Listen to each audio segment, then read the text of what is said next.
one of the biggest steps I see missed by executives now that I spend my time teaching and coaching after my career as a CEO and director is executives making the same mistake over and over again. They come up with a brilliant idea and think strategy is an idea generation game. They go off in a corner, read a book, and they come back to everybody and say, I got a brilliant idea. And they fail to do the human things that can have everybody implement. They don't form a powerful guiding coalition. They get a group of acolytes who are going to own it. So it's everybody's idea, not just the pushing one it guy's. down. They figure out ways to empower everybody to be part of this idea down to the lowest levels. They construct waypoints to celebrate, to achieve and celebrate short-term wins. But I am the world's biggest super fan. You're like a super fan. Welcome to the Business Superfans Podcast. We will discuss how establishing business superfans from customers, employees, and business partners can elevate your success exponentially. Learn why these advocates are a key factor to achieving excellence in the world of commerce. We discuss the invaluable insights of business owners who have successfully implemented the strategies in the book to build their own team of devoted superfans. Gain insightful knowledge from the experts who create applications that help you create passionate superfans. This is the Business Superfans Podcast with your host, Freddie D. Ready!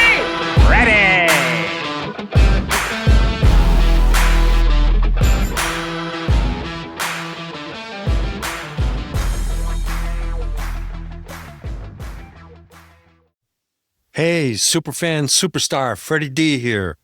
In this episode 99, we're joined by the Honorable Dr. John Hillen, a powerhouse of leadership and insight with a remarkable track record across business, government, the military, and academia. A former U.S.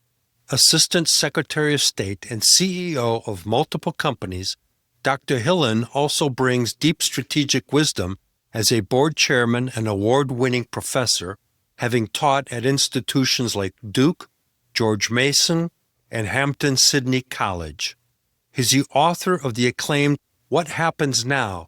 Reinvent Yourself as a Leader Before Your Business Outruns You, and the newly released Strategy Dialogues, along with countless articles in Forbes, The Wall Street Journal, The Washington Post, and more.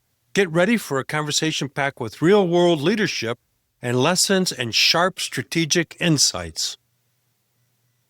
Welcome, John, to the Business Superfans Podcast. We're super excited and honored to have you joining us today. Thank you, Freddie.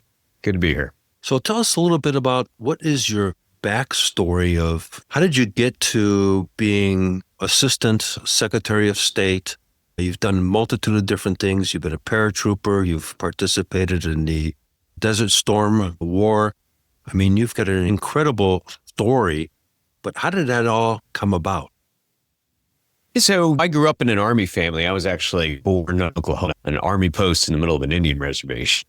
My parents were children of immigrants to New York City. It's one of those only in America stories.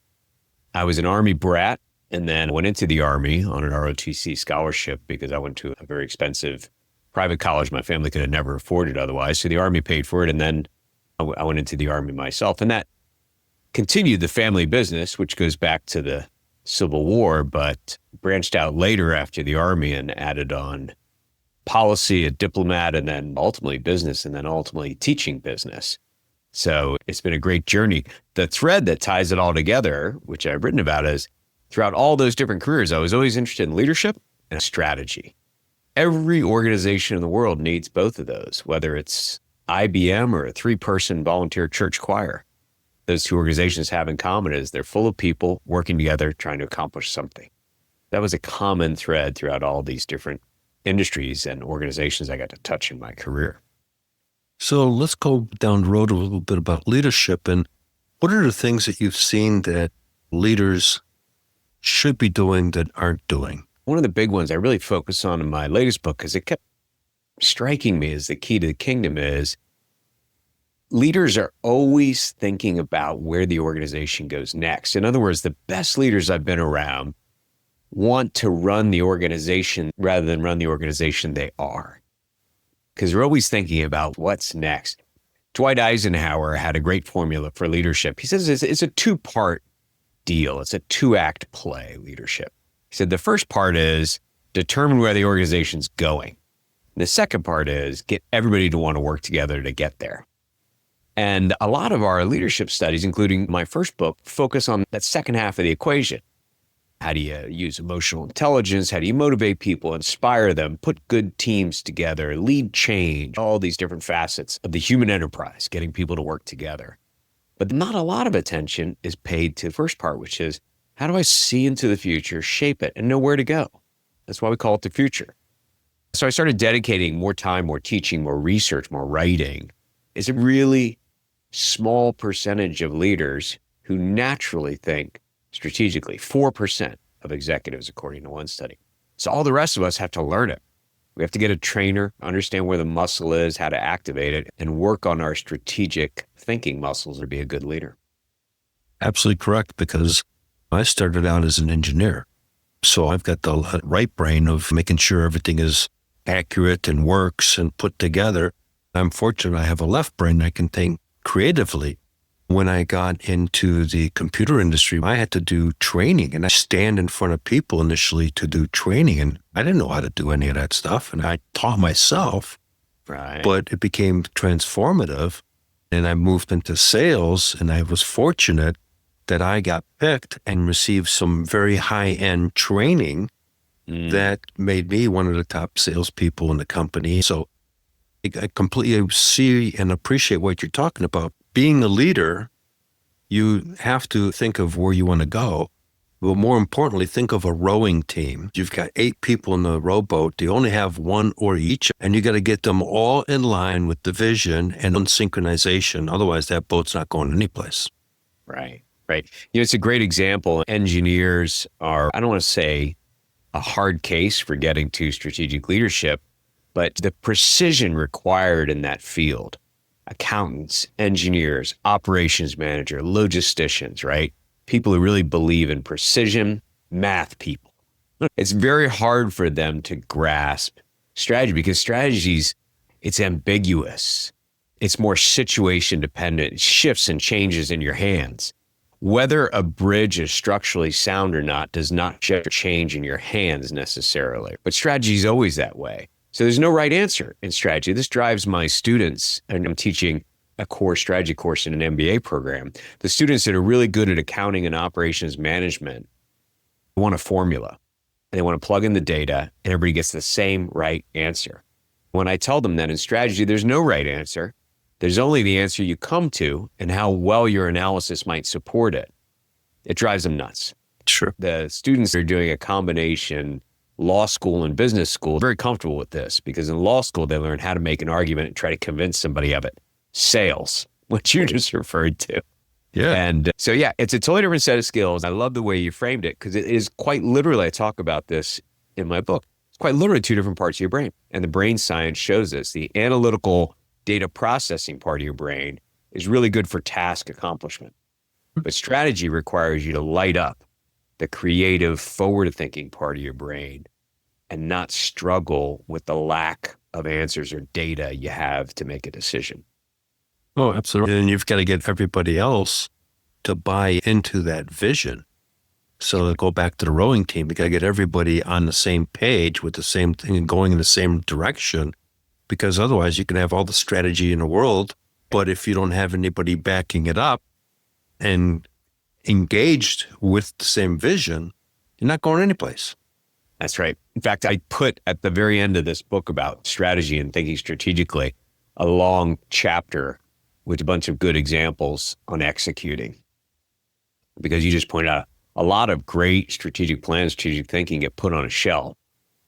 Or people don't get anything out of them and therefore they lose their legitimacy. I cite in there a study that looked at hundreds of strategic plans and then the outcomes from them. The average strategic plan delivered only 63% of what it promised. So where does the other 37% go? The nice thing is you can identify exactly where the air leaks out of your strategy balloon. One of the biggest culprits in robbing a strategy of its effectiveness is exactly what you outlined, which is people are confused about how to work together, who's got the information, who gets to make what kind of decisions and how to essentially row together to get it done. And so how important is it to recognize, appreciate, express gratitude to the team so that they become part of the team? Oh, hugely important. One of the biggest steps I see missed out by executives now that I spend my time teaching and coaching after my career as a CEO and director is executives making the same mistake over and over again. They come up with a brilliant idea and think strategy is an idea generation game. They go off in a corner, read a book, and they come back to everybody and say, I got a brilliant idea. And they fail to do the human things that can have everybody implement. They don't form a powerful guiding coalition. They get a group of acolytes who are going to own it. So it's everybody's idea, not just the pushing one it guy's. down. They figure out ways to empower everybody to be part of this idea down to the lowest levels. They construct waypoints to celebrate, to achieve and celebrate short-term wins. Everybody says, this path is a good path. I can see we scored a touchdown. The game plan's working, right? So there's little measurements. And they put together this whole thing that is oriented on one factor, to get people to work together to accomplish this and stay energized and enthused along the way because it's their plan, not something the boss said. You don't have to be much of a corporate psychologist to know that an enterprise is ill if you ask somebody, why are you doing this new thing? It's terribly exciting, looks hard. Why are you doing it? And if the answer you get back is because the boss said so, you know there's a problem in that organization. Absolutely. There's no ownership. And so it's a directive versus buy-in. My book that I wrote is called Creating Business Superfans.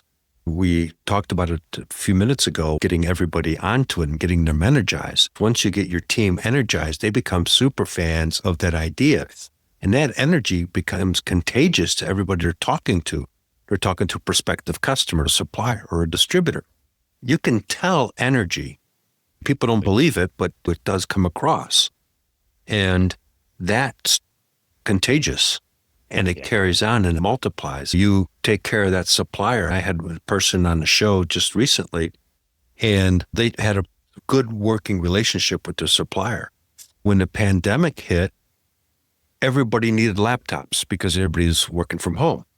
He got his 500 laptops right away because he had a strong relationship, and that supplier was a super fan of him. Right. That's very powerful. I tell people who are very busy, especially leaders I'm working with and are super busy, I say, look, you need to go out, not work just in your business, but work on your business. Go outside of your business and make sure you're cultivating and forming relationships that are not the people that work for you. Because if you wait until you need a relationship, it's too late to form it. And I'll lay out for them a networking plan. I'll say, you tell me your goals, and then I'll ask you who the 3 people are that most help you accomplish those goals. And then we'll frame out a plan where you can form a good strategic relationship. And not a transactional one where I scratch your back, yours, but a real relationship. And the most common pushback I get on this, everybody recognizes the value in this. And you just laid out a great story. The pushback I get is, I don't have time for that. I've got so much to do in the office. And I say, you know what? Stakeholder management is your real job. Let somebody else do the stuff in the office. You go out and manage outside stakeholders because when things happen, you're going to need those relationships. I think that's a bit of a secret superpower that not enough leaders know about, which is really having an organized way to understand stakeholder management and cultivate and build it all the time. Oh, absolutely correct. Because when I was managing global sales for a software company, I set up about 60 resellers around the world. Some of them invited me to their homes. We built friendships. It was beyond just transactional. We were friends. And so when I needed something or they needed something, they got a priority because of the relationship. Right. Or even if you don't need anything, you should just call people in your network and say, I don't need anything, but I could use your thoughts on this. I've always valued your counsel. Tell me what your thoughts are. I've never met anybody who's not flattered by that. People who put time into that, I find, is not an accident. It is a pure correlation between really successful people I've met in life in any field, from professional athletes to business leaders, government leaders, and people that have a really extraordinary and diverse network on which they can rely and is full of genuine relationships. Yeah, and that really differentiates, like you just mentioned, the successful leaders and the companies that are scaling and the ones that are wondering, why aren't we growing? What are we doing wrong? And then they've got turnover in their company and they've got frustration. They continually have the same problems. It's a rinse and repeat of the same problems versus, as you mentioned, kind of get themselves out of their own way. Yeah. Especially with smaller enterprises. I think a lot of times, if I'm working with a smaller organization, a smaller business, and I say, you need to think strategically, you need to build networks and be prepared for the future. I say, that's a big company drill, right? We don't have time for that. Everybody around here works. This is a small business. I closed our biggest deal yesterday. Today, I'm fixing the office coffee machine. We work around here. I get this very proud pushback. And I say, okay, well, here's the things having a good strategy and having a good outside network can do for you. It can be the boss when the boss isn't around. It can help you make your resource allocation decisions. It can tell people what to do when there's not a formal policy handbook or plan in place. I list these 20 things on the board and I say, go ahead, go up to the board and strike any of those out that you don't want, that you'd hate to have that advantage. Of course, nobody's ever had the temerity or made a good argument to go up and strike out. I don't want to be in a position where I can avoid crises. I'd rather manage every crisis that comes in front of me only 5 minutes after it happens. It doesn't matter how big or how small the organization is. These are the strategic and interpersonal skills, as you learned in the transition from engineer to sales, tend to be the ones that determine success at the highest levels. Technical skills are great. I want all the accountants to have exquisite accounting skills. But 5 or 6 years into the career, in a cohort of accountants, you don't promote the best accountant, you promote the best leader. Right. And at that point, they're relying less on their accounting knowledge. CFO doesn't do many accounting decisions, but they oversee a ton of. A CTO doesn't write a line of code, but they oversee all these technological processes. So the transition from technical and tactical to strategic and interpersonal, every executive goes through. But most people don't train for that second half of their career. So I advocate starting early in your career to understand those dimensions. And then you've got to also learn how to empower people. Right. Because that's really the biggest thing, so that you can actually do other things. Right. And people don't have to run to go, mom or dad, can I do this and that? They're empowered to make a decision, which then in turn makes them feel much better about themselves. Because now, wow, I'm in charge of this department. It's my responsibility. A whole different ballgame. They now have ownership. And so now they're excited, they're motivated, and now they want to make sure that they're taking care of their team because now they're responsible for some people. It's transformative.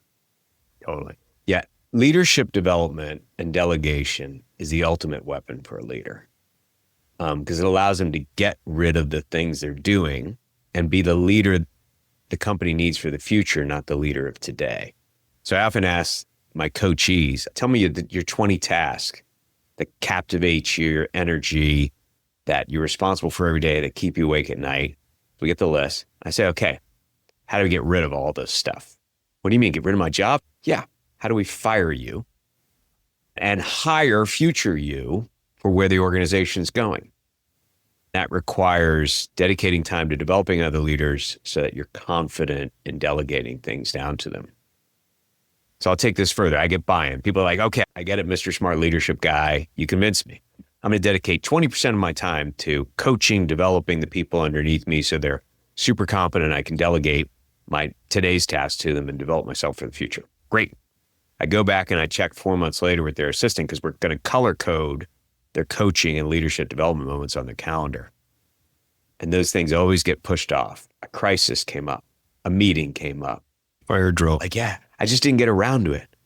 I'm like, okay, well, then you are single-handedly holding yourself and your organization back. So the discipline for leaders to dedicate some time to developing others so that they can delegate things, so that they can move forward, is a rhythm and a pattern that I think every executive needs to challenge themselves to do. Yeah, because I worked recently with the company and they've been around for many years, and that person just couldn't let go. And they were at a point where they were driving and delivering stuff. It was what they've done for 30 years. And so you're not going to tell me what to do. I built this business. And sometimes you got to walk away from those as well because you can't help them. There's an old saying, if somebody's not willing to help themselves, you can't. There's nothing you can do. That's right. Sadly, but it's the truth. So let's talk a little bit more about what the book is about and how does that help leaders? Yeah, so I mentioned that every leader is expected to think strategically, Right. and yet very few people are told what that means. I'll give you an example.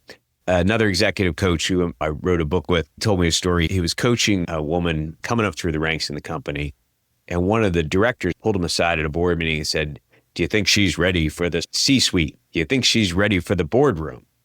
And the coach said, well, he laid out a very analytically rigorous framework and said, yeah, here's where she is and everything. His basic answer was, yes, she's ready for the C-suite. She's ready for the boardroom.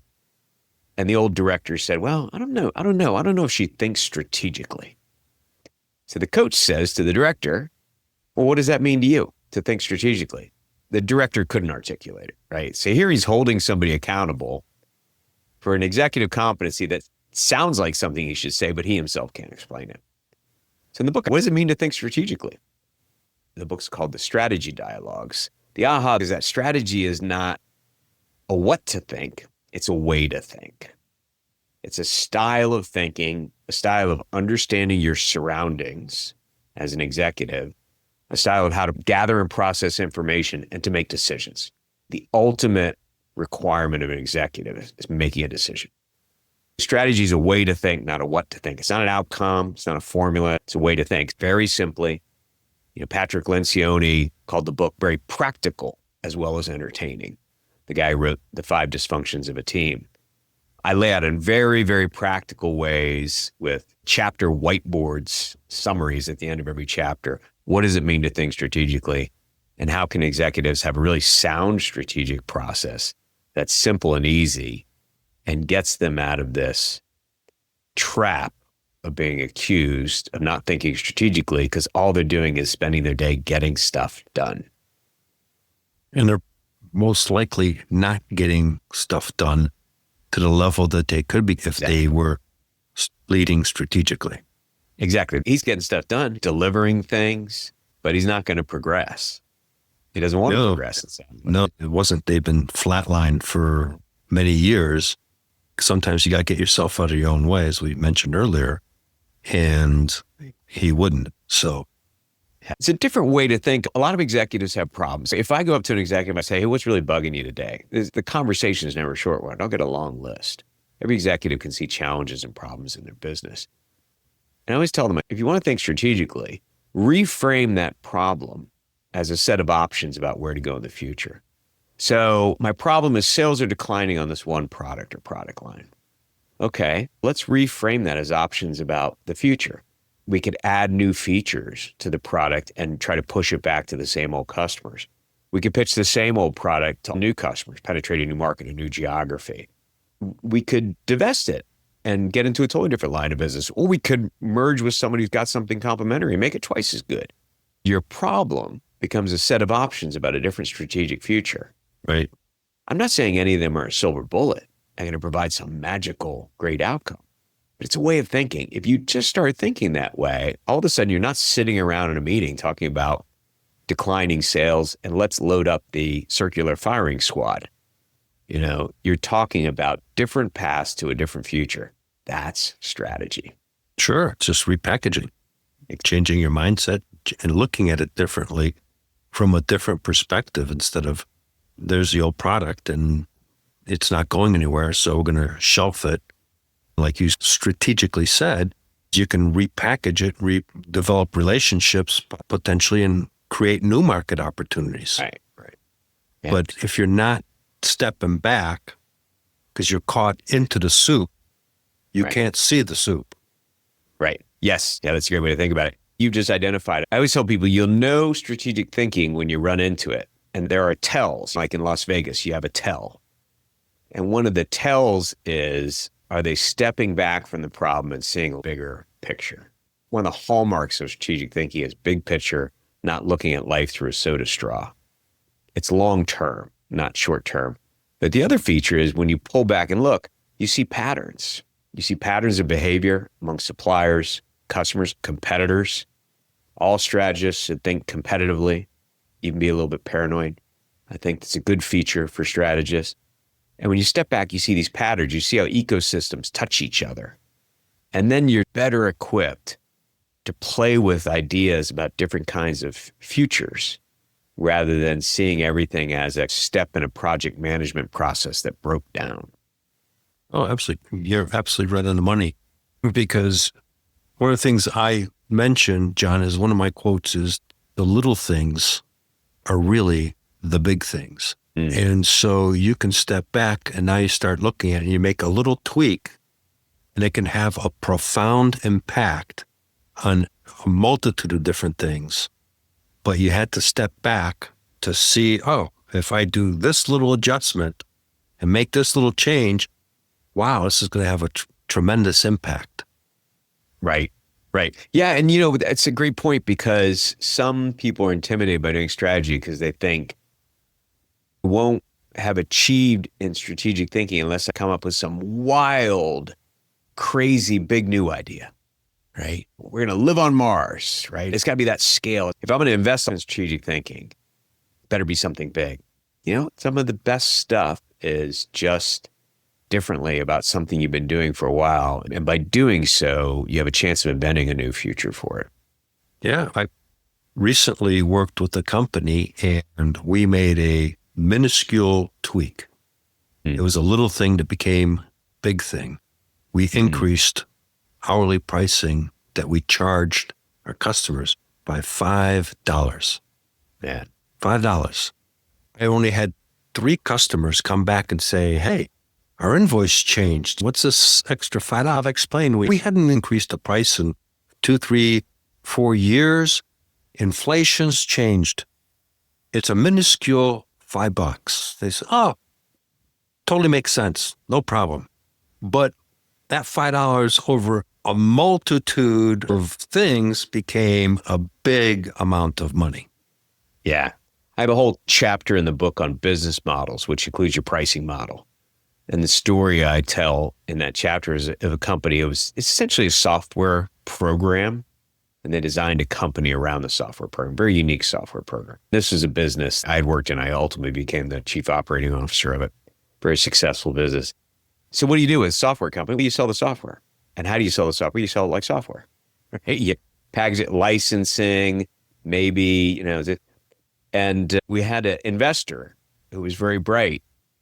And he said, well, actually what you're doing is it's software, but you're creating a marketplace for people to come to. So why don't you refund people that come to the marketplace to sell their goods? That way you'll attract them, and then charge twice as much for people that buy something in the marketplace and leave. Sort of like hiring the best band or the most popular kids to come to your party first, and everybody wants to be at that party. Right.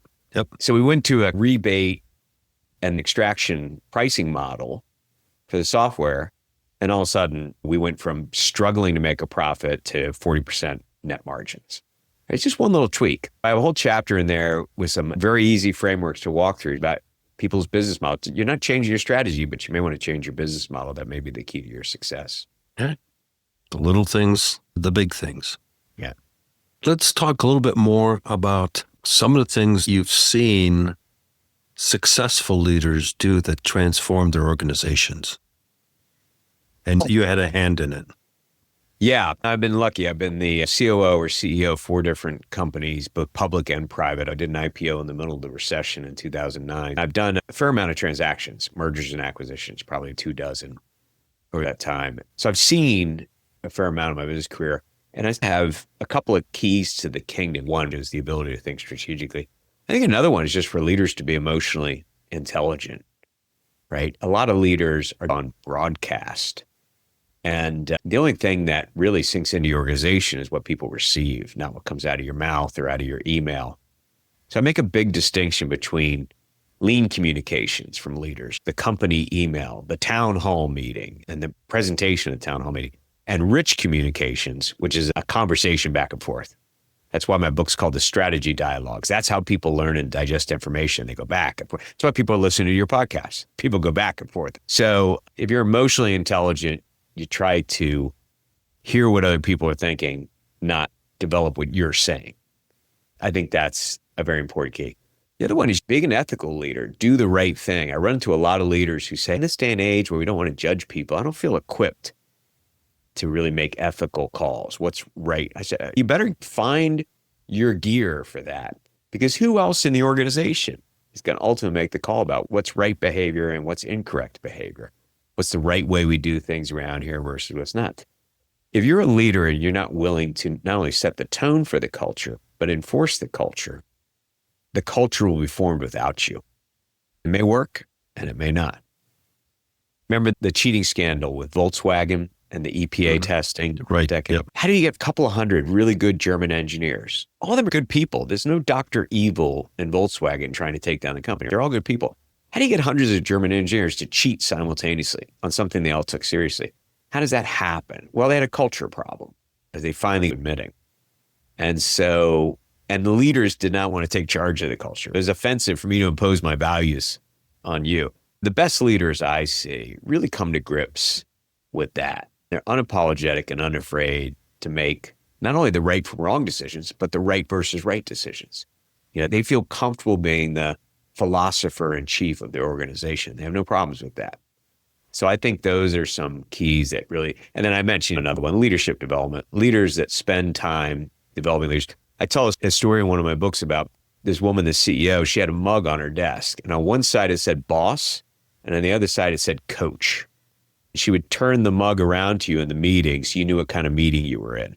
Maybe she's coaching you in that meeting. Maybe she's your boss in that meeting.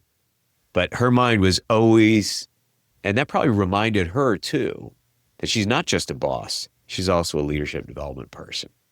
So I think those 4 or 5 things, if you string them together as a leader, don't worry about the X's and O's of your business. That'll work itself out. If you get those pieces right, the X's and O's will fall into place.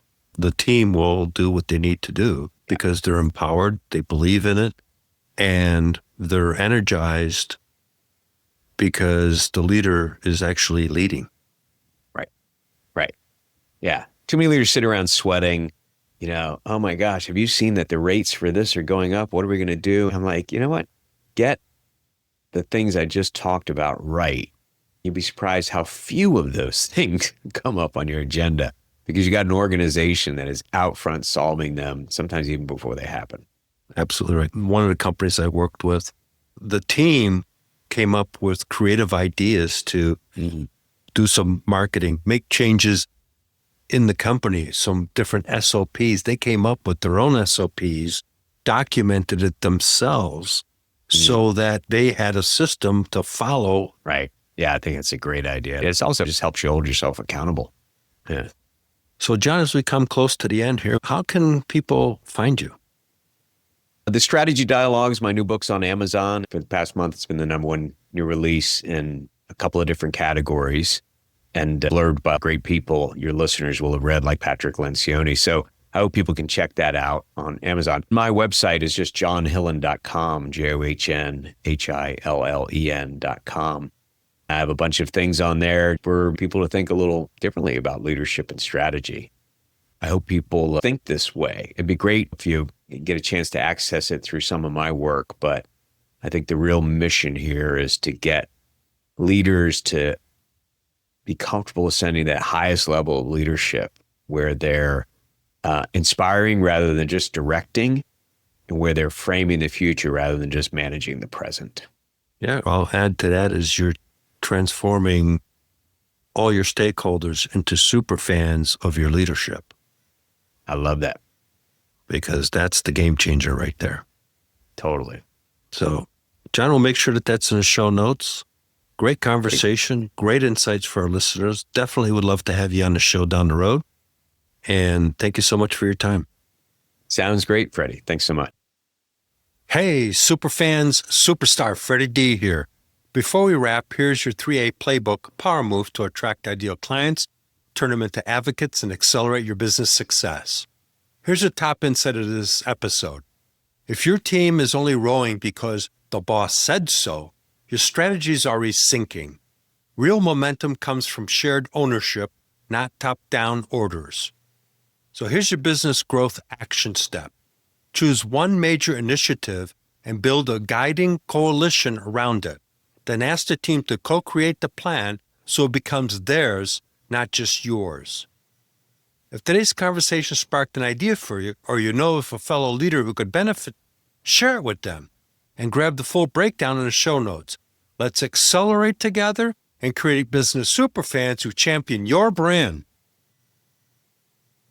Thank you for joining us for another episode of the Business Superfans podcast. If you found today's conversation valuable, don't forget to hit that subscribe button, leave us a review, and share this episode with someone who could use these powerful insights to level up their business.